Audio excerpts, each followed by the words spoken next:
Merci Annie d'avoir apporté son cœur, son esprit et son talent pour cette partie-là. On va se donner un quart d'heure. J'imagine qu'il y a des personnes qui veulent maintenant intervenir. Beaucoup de choses importantes se sont dites, échangées.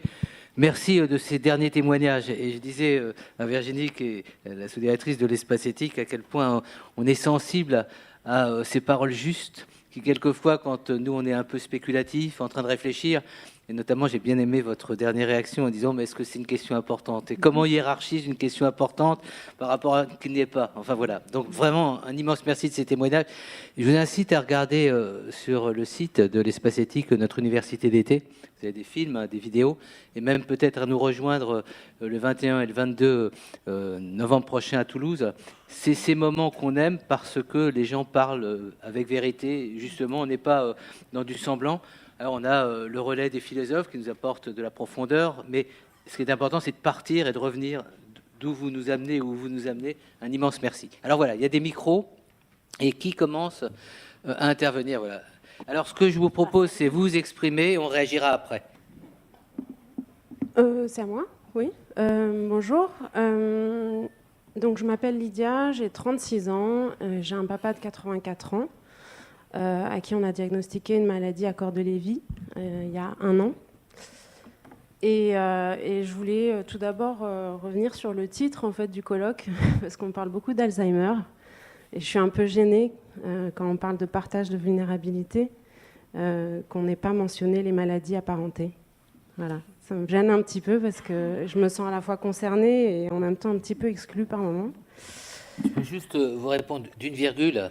Ouais. Quand nous, on parle de maladie d'Alzheimer, c'est quasiment emblématique de beaucoup d'autres maladies, y compris des maladies non neurologiques dégénératives. C'est parce qu'on a cette habitude. Je sais, mais c'est vrai que pour le grand public, ça les laisse un petit peu dans l'ombre. Et il y a beaucoup mais regardez ce qu'on fait en dehors, à part la journée. Là, c'est quand même la journée mondiale Alzheimer et maladies apparentées. Voilà, mais je comprends votre réflexion. Ça les met un peu dans l'ombre. Et sur le plan médiatique, ça laisse quand même un grand trou noir. Enfin voilà, moi il y a des gens à qui je suis obligée d'expliquer quelle est la maladie de mon père et ils connaissent que Alzheimer. En ce qui me concerne, notre maman n'a pas Alzheimer, ça n'a pas été diagnostiqué, mais bon, pour moi c'est apparenté. Vous voyez un peu l'importance du sens des mots. Oui, oui. On voit bien que chacun se sent inclus ou exclu selon des critères qui sont propres. Il est vrai que Catherine, dans les mots, c'est toujours et apparenté. On aurait envie de bénéficier de la diffusion médiatique en fait, d'Alzheimer pour que d'autres maladies soient aussi connues. C'est ça qui me semble important en fait. Est-ce que ça change ? Ça change la reconnaissance. Y a des gens, moi je suis obligée de faire un effort d'explication auprès de mon entourage. Est-ce que vous voulez alors développer un argument ? Pour que ce soit plus facile, je dis Alzheimer, mais c'est pas Alzheimer. Enfin, la maladie à corps de Lévy, c'est un gentil cocktail entre des symptômes de la maladie d'Alzheimer et Parkinson. Et c'est long à expliquer, mais les gens ne comprennent pas toujours ce que ça implique en fait au quotidien comme difficulté. Oui. Dans les groupes, c'était justement... Pardon, je t'en prie. Non, on va laisser juste quand même circuler un petit peu, mais notez. Bon, mais vous vouliez continuer, madame, je vous en prie. Et je voulais dire, parce que vous parliez tout à l'heure de la différence entre famille et aidant, et je trouvais intéressant effectivement de garder ces deux notions, parce qu'on peut très bien être famille et pas être aidant. Voilà, il y en a beaucoup, et on peut être aidant et pas être famille. Et je trouve que c'est important qu'on garde les deux, parce qu'il y a beaucoup de gens qui sont simplement des proches ou qui sont des personnes qui ont un lien très particulier avec les malades et qui jouent un rôle très très important, et là aussi je pense qu'il ne faut pas l'oublier. Je voulais aussi réagir tout à l'heure à je ne sais plus qui parlait de la dignité. J'avais l'impression qu'il y avait un peu une espèce de frilosité à parler de dignité. Je ne comprends pas toujours très bien pourquoi, parce qu'il y a des situations concrètes dans le quotidien des malades et de leurs familles où très clairement je ne vois pas d'autres mots qui correspondent aux réalités qu'on rencontre et aux difficultés. Et quand on voit son père, comme c'est le cas du mien par exemple, qui est tout nu et à qui on a commencé à faire un soin et qu'on l'a laissé là pendant 1 heure et qu'il est dévêtu et qu'on arrive et qu'il ne sait même plus ce qu'il doit faire et qu'il ne peut pas le faire, et je pense qu'il ne faut pas avoir peur de parler de dignité, surtout quand on prétend parler d'éthique. Voilà. Qui prend la parole? Madame qui est devant, là, juste. Bonjour, Michel Dupont, pilote Maya Val-de-Marne-Ouest. Je voudrais répondre sur des problèmes de sémantique à Madame Olivet et à Madame de Villigny qui est partie sur le sigle Maya, qui en fait, je pense qu'il ne faut pas le voir d'une façon anecdotique. Il a changé, enfin on a gardé les mêmes lettres, mais le sens a évolué. Les évolutions sont venues du terrain, des gestionnaires de quai, des pilotes qui ont fait remonter un certain nombre de choses en disant que le premier sigle, quand on déroulait le sigle, c'était pas adapté. Et je pense que maintenant, le sigle qui est resté Maya, bien sûr, a beaucoup plus de sens, puisque ça veut dire méthode d'action pour l'intégration des services d'aide et de soins. Et le deuxième A, c'est pas AG, mais c'est dans le champ de l'autonomie. Voilà, je parle au nom un peu des Maya d'Île-de-France, et il y en a dans la salle qui sont avec moi. Merci, madame. On continue. Il y avait une personne devant, madame. Je vous en prie. Jacqueline London, j'ai créé il y a 25 ans l'Association pour la recherche sur la trisomie 21. Alors c'est drôle parce que 21,9, nous on a fait 21,3 pour 3 chromosomes 21. Je voudrais juste rebondir sur on ne me regarde pas comme je suis, mais comme on croit que je suis. C'est exactement ce qui se passe pour toutes les personnes jeunes en situation de handicap physique ou intellectuel, mais ici on est sur le handicap plutôt intellectuel. Et je me demande si vous qui vous occupez tant des personnes avec une démence de type Alzheimer ou apparentée, le regard et les recherches qui sont faites pour faire que la personne en situation de handicap intellectuel jeune soit reconnue dans sa responsabilité sociétale ne peut pas vous aider, parce que là aussi, il y a du début de la vie à la fin, et dans le cas de la trisomie 21, vous savez tous qu'ils ont une probabilité d'avoir un Alzheimer plus grande que dans la population générale, plus rapide et plus jeune, plus tôt, plus rapide et plus importante. Mais ce n'est pas de ça que je veux dire, c'est juste de savoir comment la personne en situation de handicap et le regard que la société, les efforts qui sont faits par les différentes associations, dont l'UNAPI et Trisomie 21 France, et puis au niveau mondial, peuvent vous aider, vous, à apprendre des choses pour la personne vieillissante, ayant ou n'ayant pas de démence apparentée. Merci. Madame, un immense merci. C'est un peu complémentaire de ce que Madame a dit tout à l'heure. Et si vous regardez le travail que l'on fait, là, dans le cadre de la RS Île-de-France, on vient de monter un réseau avec l'URIOPS et avec la FEAP sur les situations de handicap. Pour nous, c'est le même combat et c'est les mêmes enjeux. D'où l'intérêt de ne pas être uniquement dans une spécificité de maladie. Donc, ça me permet juste de préciser, quand nous on parle d'Alzheimer, on parle de toutes les valeurs qui sont engagées. Vous avez tout à fait raison. Tiens, attends, mais tu vas l'avoir ton micro, Michel. Il y a madame. Tu l'auras, c'est promis. J'appartiens à l'association Hold Up, que peut-être certains d'entre vous connaissent. Et je voulais poser. Dites-nous quand même, parce que c'est important, vous êtes une association merveilleuse. C'est une association qui regroupe les personnes à partir de 70 ans jusqu'à 80, 90 et au-delà. Et qui essaye justement de faire en sorte que ce temps à vivre qui nous est donné, j'ai 80, combien, je ne sais jamais très bien, 88 ans, je crois bien, 87, pas encore 8, et que ce temps qui nous est donné soit utile pour la société et que nous ne soyons pas des objets, on en a parlé, à mettre un peu au rencard. Donc nous nous organisons pour nous penser nous-mêmes importants et de ce fait permettre à la société de nous regarder avec un œil bienveillant et éventuellement apte à nous, j'allais dire un vilain mot, mais c'est comme ça quand même que je peux le dire, nous utiliser, c'est-à-dire nous poser des questions, nous permettre de rendre des services. Mais ma question n'est pas là, elle était destinée à poser à Madame Coularé, je ne sais pas si elle est encore là, mais peut-être quelqu'un d'autre peut répondre, ceci, parce que Madame Coularé a dit que le diagnostic avait été posé il y a 10 ans déjà. 6 ans. Mais de toute manière, moi, je n'avais pas l'impression, à la limite, qu'elle était Alzheimer. Et je me demandais quels étaient les signes qui permettaient d'envisager la nécessité d'avoir un diagnostic et si, du reste, c'était important de poser un diagnostic longtemps, j'allais dire, avant le déclenchement de symptômes assez sérieux. Parce qu'on me dirait aujourd'hui, vous êtes Alzheimer, peut-être que ça m'angoisserait beaucoup. Je préfère peut-être ne pas le savoir. Je ne sais pas.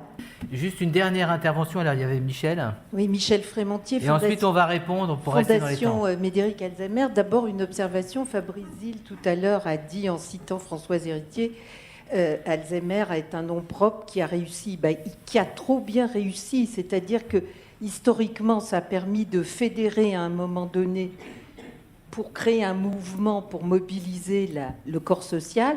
Et maintenant, le combat, c'est certainement effectivement de diversifier les pathologies.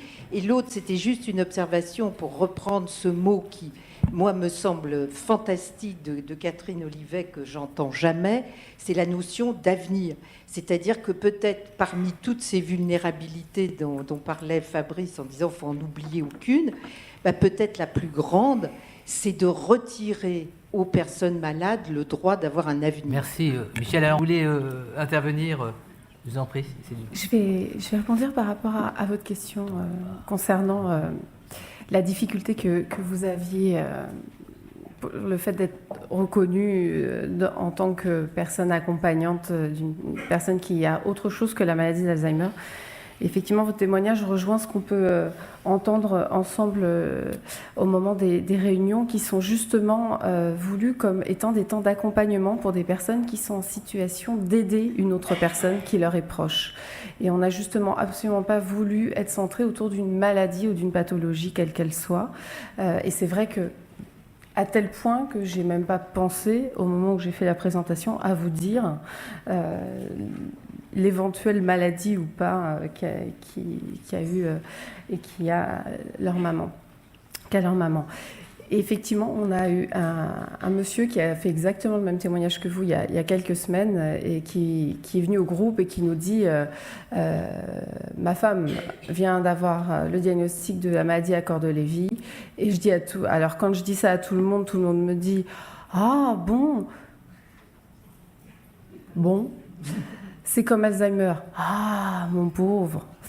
Donc, il dit, finalement, ni dans l'un ni dans l'autre, je m'y retrouve, parce que soit on ne comprend pas, soit je suis accablée, voire même une personne qui lui a répondu, tu sais, tant que c'est pas Alzheimer.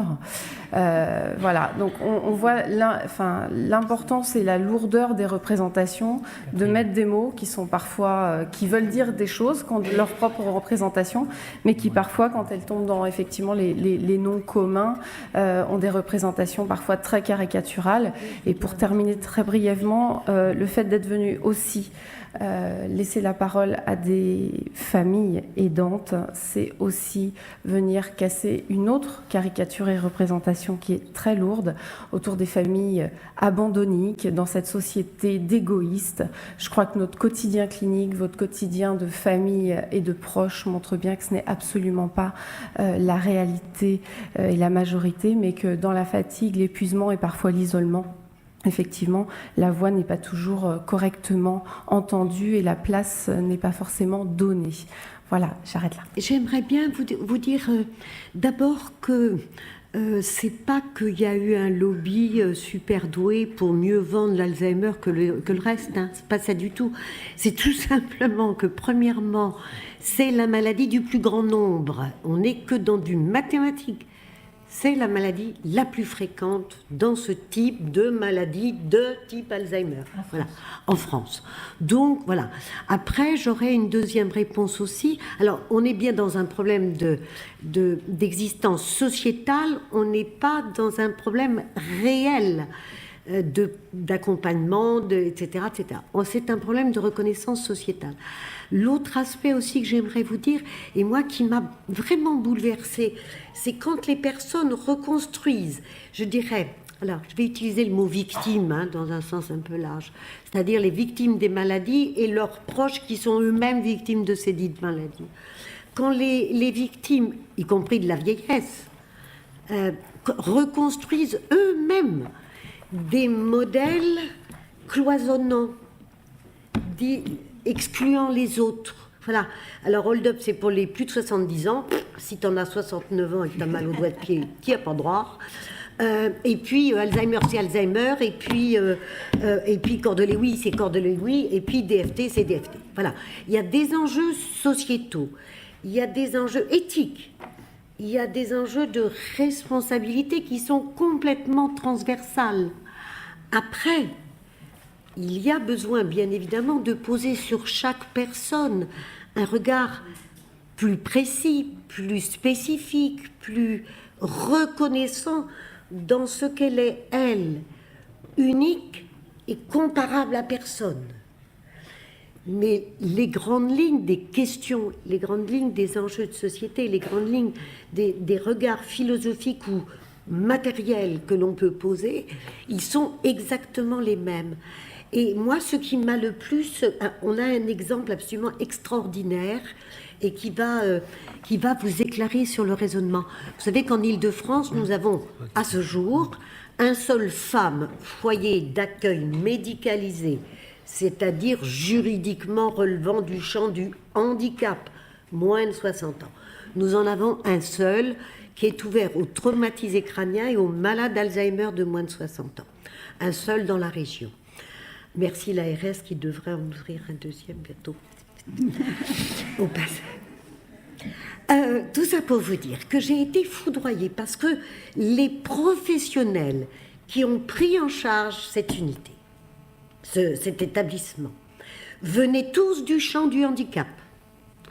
Venaient du champ du handicap mental de type trisomie 21, enfin, vous voyez, de ce champ-là du handicap mental ou des traumatisés crâniens. Et donc, l'établissement est en deux parties. Et donc, ils ont accueilli des malades d'Alzheimer jeunes. Tous ces professionnels qui étaient des compétents de l'adulte handicapé traumatisé crânien m'ont déclaré, avec les traumatisés crâniens, on n'a aucun problème. Avec les malades d'Alzheimer de 50 ans ou de 55 ans, ça ne va pas du tout, on ne peut pas les accepter. Vous voyez comme... et il est aussi vrai que les établissements femmes qui accueillent des adultes handicapés souffrant de trisomie 21 avec ces fichus handicapés qui, en vieillissant, développent une maladie d'Alzheimer, les professionnels du FAM vous disent, depuis qu'il y a Alzheimer, je ne peux plus m'en occuper. Or, il y a le mot que j'ai utilisé tout à l'heure, traumatisé crânien, il y a un moment dans l'évolution de son accident, il se stabilise, comme on dit chez les professionnels. Le jeune qui a une trisomie 21, il a une phase de progrès, de progression, puis après ça, il se stabilise. Le maître mot qui fait tout le monde partir en vrille, y compris des professionnels compétents et convaincus et engagés, c'est le mot évolutif. C'est lui qui fait, voilà, y compris faire disjoncter les familles qui disent moi c'est un évolutif DFT, c'est pas un évolutif Alzheimer, et le troisième qui dit moi c'est un évolutif Cordelet-Louis, c'est pas... Voilà. Merci Catherine de toutes ces explications. Mais Madame pourra discuter avec toi et puis rendez-vous à l'espace éthique. Oui. Regardez que nous n'avons pas le monopole d'une maladie en particulier et vous êtes la bienvenue. Je donne la parole à Fabrice pour conclure, j'allais dire, de cette première table ronde. Il n'y en aura pas trois aujourd'hui, bien qu'on... Je ne sais pas si pendant la pause, on ne va pas réfléchir à prolonger la soirée jusqu'à 3h du matin, mais vas-y, Fabrice. Très rapidement, en réponse aux deux premières questions, Je crois que quand on dit qu'il faut être vigilant dans l'usage qu'on a de la notion de dignité, c'est plus du tout pour interdire de l'employer, ni pour dire qu'il y a des attitudes, des comportements qui sont indignes. Alors vous décrivez très bien le fait de laisser dévêtu sur son lit quelqu'un qui est de l'abandonner plusieurs minutes, voire plusieurs longues minutes et plus que des minutes.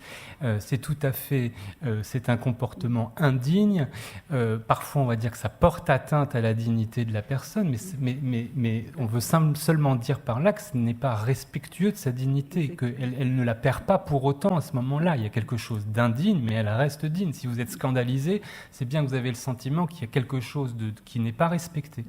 Quand j'étais au SSR à Bichat, chez Sylvie Legrain, moi j'avais vu la situation inverse. Je suivais les aides-soignants le matin à 7h et après, dans la matinée, quand on faisait le tour des chambres. Il y a certaines chambres où on entrait, c'était Beyrouth, ou un peu plus, encore pire que Beyrouth. Bon.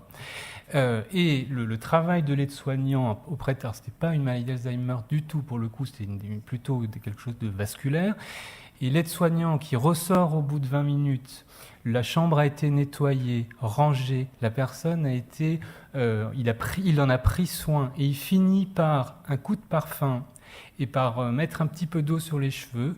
On ne va pas dire... Vous voyez, ce qu'on voulait dire, c'est que ce serait un abus de langage qui lui a dit qu'il lui a rendu sa dignité. Il n'a pas perdu sa dignité dans la nuit. En revanche, moi, je m'étais dit à ce moment-là, d'une certaine façon, il l'a réintégré dans la communauté des humains. C'est-à-dire, c'est une manière de montrer l'appartenance par ce petit geste. Vous étiez sur l'abandon et moi, je suis sur le petit geste qui, tout d'un coup...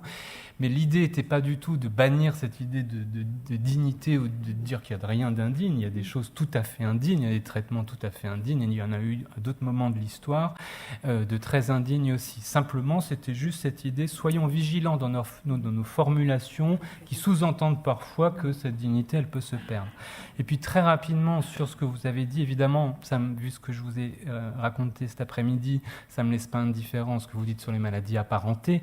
Et c'est vrai qu'il y a un effet de masse, d'autant plus qu'historiquement, c'est très amusant, mais historiquement, maladie d'Alzheimer, c'est des formes rares qui surviennent avant de 65 ans, qui ont en plus, et au plan cérébral et au plan clinique, des particularités, et tout d'un coup, c'est cette forme très rare qui devient le nom déjà de l'ensemble, de ce qu'on appelait avant la démence sénile, et puis après, qui absorbe, et puis en même temps où on distingue d'autres pathologies différentes. Et je crois que quand j'ai parlé on a une vulnérabilité épistémologique qui nous empêche de penser, mais de nommer, mais je pense que vous avez raison. Mais en même temps, Emmanuel l'a rappelé, ici, il y a ce nom Alzheimer, on a été quelques-uns à utiliser le phénomène Alzheimer, on n'est plus...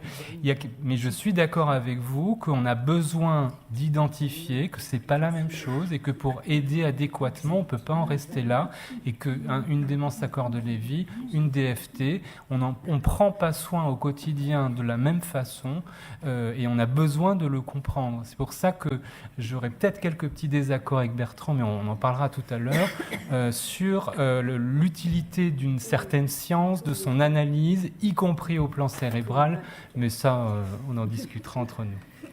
Pour conclure sur cet aspect, nous, on se paye le luxe de se sentir très libre. On n'est pas dogmatique, et à l'espace éthique, tout le monde a sa place. Il n'y a pas une cause en particulier, et nos valeurs, c'est vraiment les valeurs de la République. On ne se contente pas de les dire, on les incarne. Et la plupart des personnes qui viennent avec nous partagent cette aventure. Il n'y a pas une cause en particulier. Il n'y a pas un jour Octobre Rose et puis le 21 septembre la maladie d'Alzheimer. Il y a des engagements partagés et on est fort de ces engagements partagés puisque les gens qui viennent, ils viennent avec de l'engagement et puis de l'envie de transformer les choses. Donc vous avez votre place parmi nous. Puis le deuxième point, on est très très vigilant. Armelle, qui est partie là à l'instant, quand elle a des étudiants et qu'elle voit le mot autonomie, le mot dignité, le mot respect, on est très vigilant. Parce que derrière le mot dignité, vous pouvez mettre beaucoup de choses différentes, y compris dans les EHPAD, quand vous dites « cette vie est indigne d'être vécue ». Vous voyez à quel point on est piégé par les mots. Et c'est là où l'éthique, c'est pas uniquement la discussion, comme on l'a fait maintenant, c'est aussi essayer d'approfondir les concepts et de voir comment les faire vivre sur le terrain.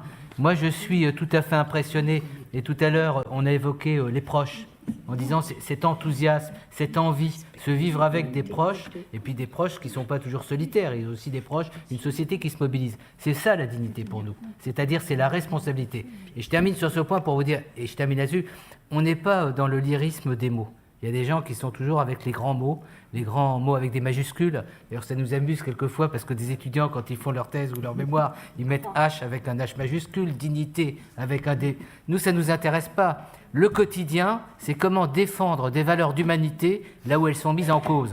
Elles ne sont pas mises en cause uniquement par des soignants, elles sont mises en cause par des décisions politiques, par des décisions qui sont rationnelles, gestionnaires. Bon, tous ces éléments sont au cœur de notre préoccupation et je voulais terminer en vous disant, on n'est pas dans le semblant, on fait de l'éthique, on s'expose. Tout à l'heure, tu parlais de Beyrouth. Quelquefois, à l'esprit éthique, on n'a pas l'impression d'être à Beyrouth, mais dans certaines prises de position qu'on prend, on a l'impression d'être un peu menacé. Donc, venez avec nous pour qu'on soit plus fort. Je termine pour dire, on a passé donc cette première phase d'un après-midi. Il y a une deuxième phase, je vous garantis qu'il vaut le coup d'être suivi. Vous n'avez rien vu de ce qui va se passer par la suite. Et c'est pour ça qu'on vous invite à prendre un petit café à jus d'orange pour avoir du tonus, pour rester là jusqu'à 19h ce soir. Ceux qui partiront, ne culpabilisez pas, mais vous pourrez le regretter. À tout à l'heure. Vous le verrez aussi.